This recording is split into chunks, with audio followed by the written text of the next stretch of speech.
We'll guide you through how to set up a PC, also known as a desktop PC or PC tower.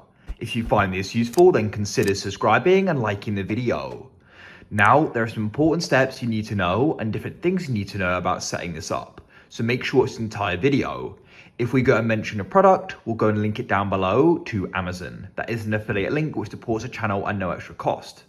So to go and get started, we're going to guide you through the different things you may need and then how we can go and set it up and some important things. So of course, the first thing you're going to go need is the main thing, and that is the screen here. So I've got an Asus monitor, and that is of course going to go and display the output from the computer. The next thing you want to consider getting are speakers. So I've got Edifier speakers.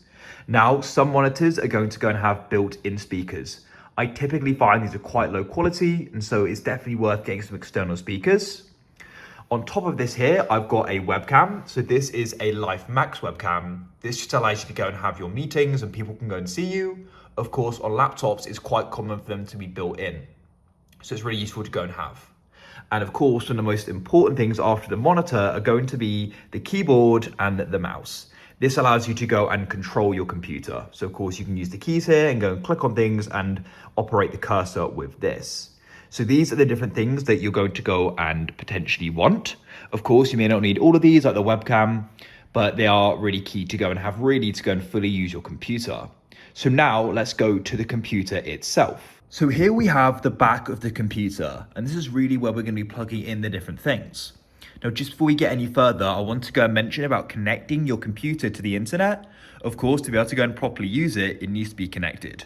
You've got different ways for this. So the way I like to use is Ethernet. So this is this wire here. If I go and unplug it, I'll show what it looks like. Ethernet is going to go and give you the best and fastest connection and most stable. It goes and looks like this. But you can also go and use wireless because of course, if you're using the cable, this will typically go and plug into your internet router. But you could go and consider getting a power line adapter. This is what this is here, and it basically goes and connects into the power and will give you Ethernet. I've got another one plugged into my router as my router's away. So this is a good option you've got. Of course, it will go and be linked down below. But alternatively, what you can do is go and get a wireless Wi-Fi adapter. So what you can do is go and plug this into a USB port, and it will then go and act as a antenna essentially, and going to allow you to go and connect to Wi-Fi. I like using the cable though. So if you have got a wired mouse and keyboard, of course, go and plug them into USB ports. I've got these two little adapters here as I've got a wireless mouse and keyboard, which makes it really easy. So we've got them plugged in. Of course, you are going to need to go and plug in the monitor. Now, it's really important you do this correctly. So if you've got a dedicated GPU, which is likely to be further down your computer than the motherboard, it's like this, make sure you go and use it. What can often be the case is that you can see I've got an HDMI port output from my motherboard, but in some cases that can go and be disabled. So you try and plug it in, it's not going to work. But also you just are not going to be getting optimum performance because you've got a dedicated graphics card. You want to make sure you go and plug into it. So that's really important that you go and plug into it there. Then of course you go and plug the other end of the cable into the back of the monitor or monitors if you've got multiple. And of course, we'll go and plug in the webcam as well.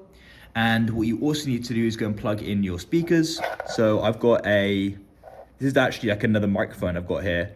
But what I've also got is, if I go and look here, this cable is for my speakers. So that is how it then goes and gets outputted. And what I'll show you next is an important setting on the computer you need to go and set to make sure the sound is coming through it. But that's the different things you need to go and plug in. Of course, plug in the power. Of course, make sure you go and plug in the webcam as well. If it's the first time, you'll need to go and set up Windows. Just follow the instructions. It's really straightforward. What you just want to do though is make sure your sound output is set correctly. So you can right click on the sound icon in the bottom right and press sound settings.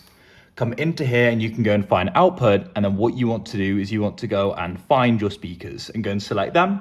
And the sound should then go and be coming through them. Of course, you can go and come to input and make sure you choose your correct mic. I've got a dedicated mic, but I could use my webcam mic as well, which is convenient.